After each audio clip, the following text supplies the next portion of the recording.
আপনি এখানে আসলেন আর আর বুঝিয়ে দিলেন আমি একাডেমি করবো আমার এলাকায় গিয়া, এগুলো আসলে অল মানে মানে ক্র্যাপস।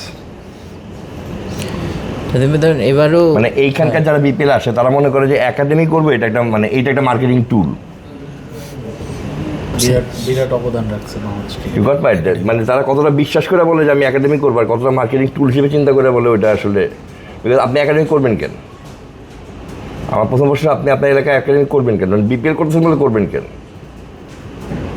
মানে আপনার যে একাডেমি করার কথা যে বলেন যে আমি বাংলাদেশের ক্রিকেট অবদান রাখতে চাই, রক্ত দিয়ে দিতে চাই, যারা আসেন বলেন, সেই যে এই যে রক্তটাই দিতে চান বা এই যে অবদানটা রাখতে চান, তাই একাডেমিটা করে কী করবেন? মানে কে চালাবে একাডেমি?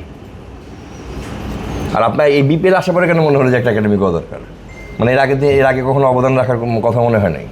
ক্রিকেটে অবদান রাখা।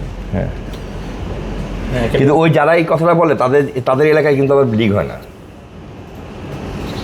যেই লোকটা আইসা বলতেছে আমি আজকে সিলেট বা চট্টগ্রাম মানে ওই জায়গায় গিয়ে একাডেমি করে দিব, তার এলাকায় গিয়ে খোঁজ না, তার এলাকায় কিন্তু লোকাল লিগটা হচ্ছে না। সেটার খবর কি ওনারা রাখেন না, তাহলে তো বলছে ইউ হ্যাভ টু, মার্কেটটা কীভাবে হবে? মার্কেটটা হবে তোমরা ওই জায়গার আগে একটু অবদান রাখলা, দেন তুমি বিপিএল আসলা। মানে why you are going from top to bottom? You come from bottom to top. তুমি ওখানে 3 বছর 4 বছর ক্রিকেট ইনভেস্ট করছো, then you are coming in from the BPL. আমার মনে হয় যে বাংলাদেশের মার্কেটের মধ্যে মানে apart from I think have marketing very well. Fortune Barishal fan base কীভাবে তৈরি করতে হয়, আজকে যারা আসছে তাদের ফ্যান বেস থাকবে, মানে ফ্যান বেস হবে।